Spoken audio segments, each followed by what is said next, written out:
Welcome back to another video. Today's video, I'm just going to show you how to install this cold air intake in my 2012 Acura TSX.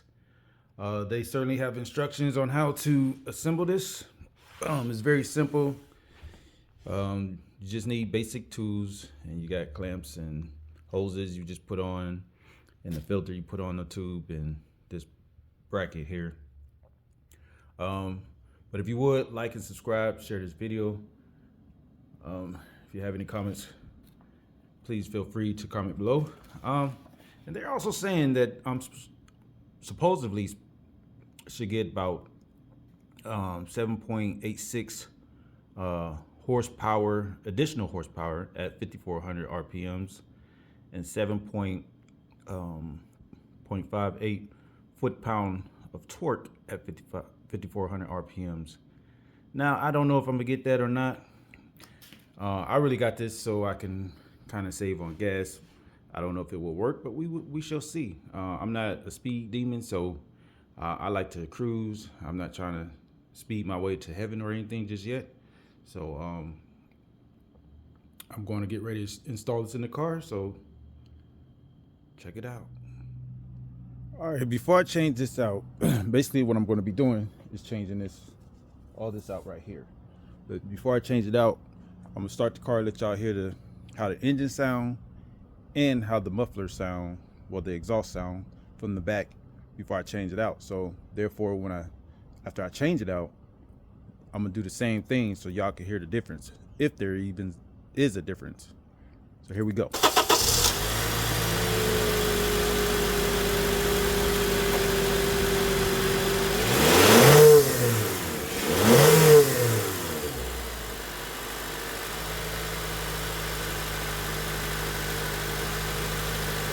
All right, now we're gonna go to the back and listen to the exhaust.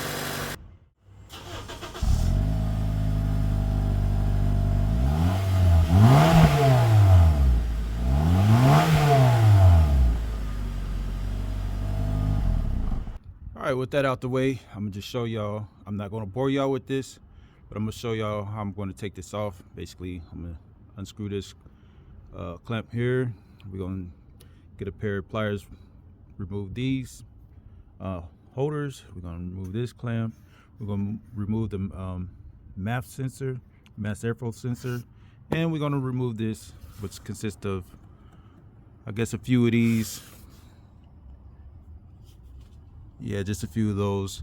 And I'm not gonna bore y'all with that, so when it's time to put the other one back on, I'll just show y'all how to do that. All right, just to give y'all a heads up, to remove this air box, all you gotta do is loosen this bolt up and loosen this one up. So it's gonna sit off like here, and it's right next to the computer, the bolt that you can't really see.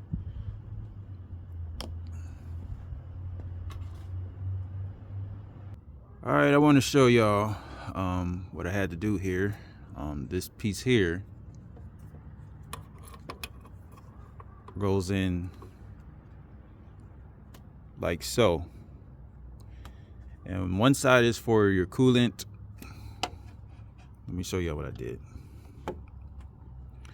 So this coolant line goes into the intake, but however, it was ran through this piece here.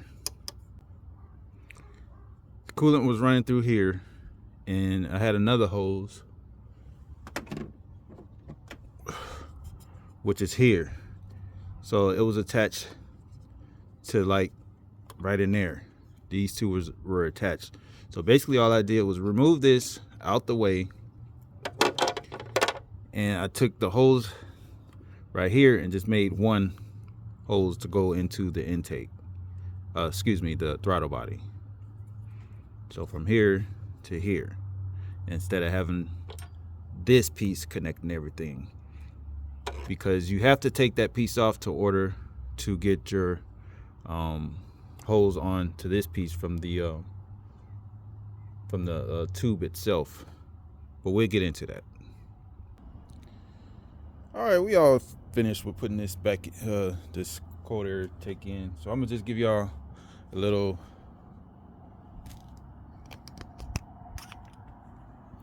gonna just show y'all how I put it in here. So basically, once you put this cold air intake together, it's pretty much simple. Besides what I had to show you about the coolant line there.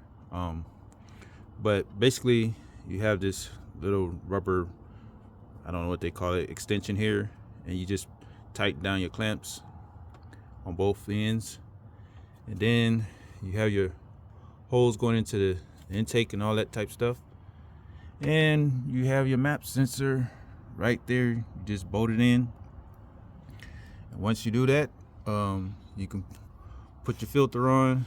It's just one simple clamp. Now we about to start it up and see what it sounds like. So let's get into it.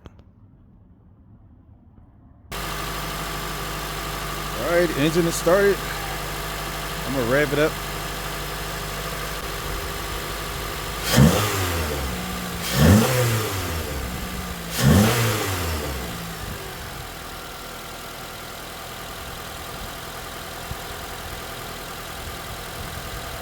I don't know what y'all think.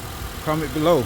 Now we're gonna go and listen to the exhaust, see if it was a difference with the exhaust.